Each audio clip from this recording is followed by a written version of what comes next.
Groups of Trump supporters and protesters separated by barricades arrived at Gateway Church hours before the president arrived. The demonstrations grew heated as time went on, with some turning their frustration toward our Fox 4 crew.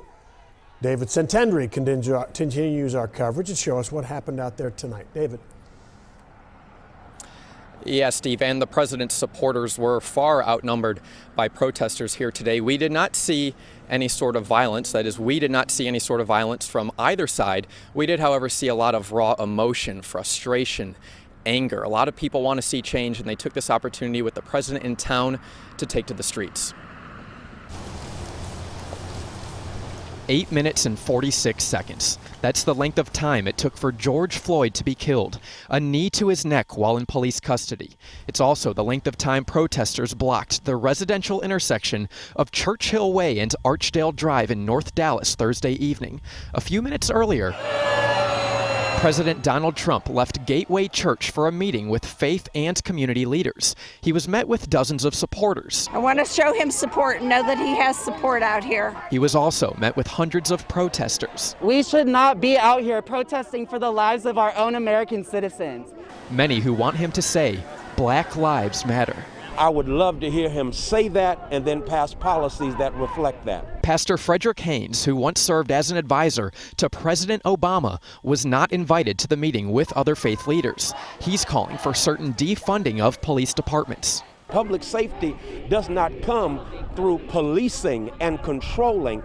It comes through opportunity. It comes through the erasing and removal of food deserts, job deserts, business deserts. When we do that, we're saying Black Lives Matter.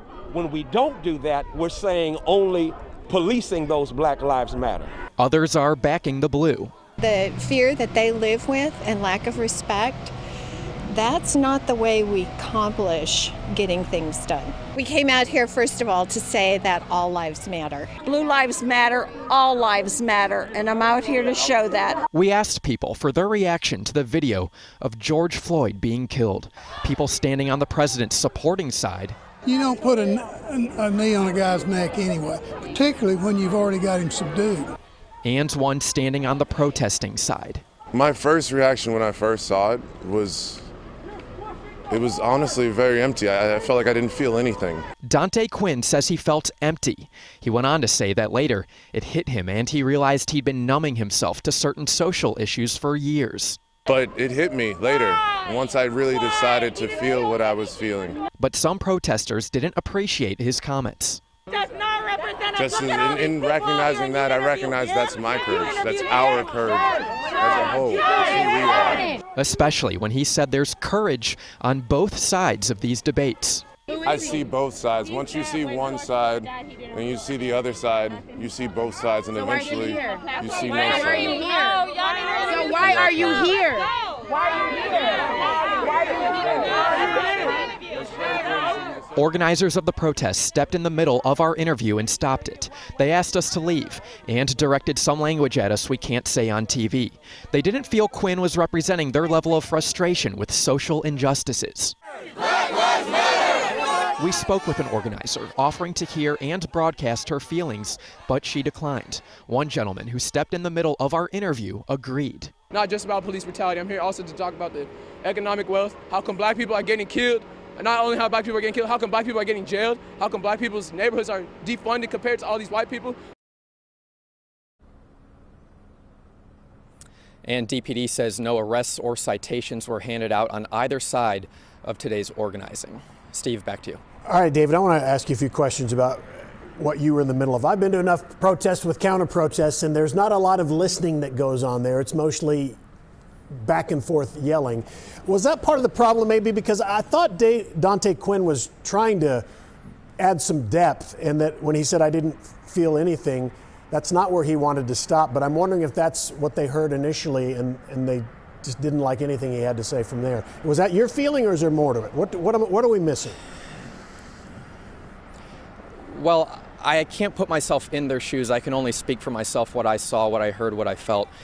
When he was speaking, he was definitely saying that he felt nothing at first, but he was going to a larger point where he felt that he has become numb to these sort of issues. He even went on to talk to me about substance abuse, how he may have been masking some of these feelings with drugs and alcohol over the years. So I can't tell you exactly what people were hearing, how they were interpreting this, but that did seem to be one of the points that set some of the protesters off, and especially when he said there was courage on both sides of this debate. Some of the protesters were saying, well, if you're not all in with us, then why don't you head to the other side? Because, again, they did not feel it was appropriate, if he was not all in with them, to be on that side of the protest. All right, we're looking at video of you right now, David. It looks like you're face to face with the organizer, and I know since she wouldn't allow you essentially, or the group, to keep interviewing Dante Quinn, that you asked her if she would talk to you, and I guess she said no? We did. She declined. We were not given a number of specific reasons, but we had conversations for a while. I thought we may have been getting there. We were making direct eye-to-eye contact. I was saying, listen, I'm not the bad guy. I'm just here to report the facts and share your side of the story. So, you know, in these situations, in these protests, it's very hot outside. There's a lot of noise. There's a lot of action going on. So emotions are heavy. So I don't know what was going through her mind, but of course we would be happy to talk with her at any point and hear her side of the story. I'm curious, I saw Pastor Freddie Haynes, really popular in the Dallas area for a long time. Was he there when that confrontation happened?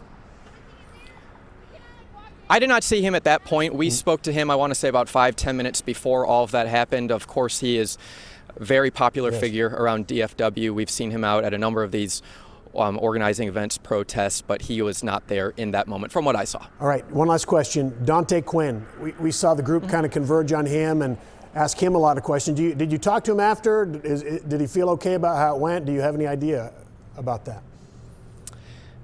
So we were kind of pushed off to the side, and around that time, the president's motorcade started to come by, so we were shooting video of that. But I was keeping an eye on him from afar, and I will say he was having several conversations with protesters, some who had been adamant about him leaving. So it appears that he didn't leave, at least immediately, and he was trying to break down some barriers, have some conversations. Again, I have no idea what those conversations sounded like, what he was saying, what the opposition was saying, but he was there for a while, and there was some sort of communication.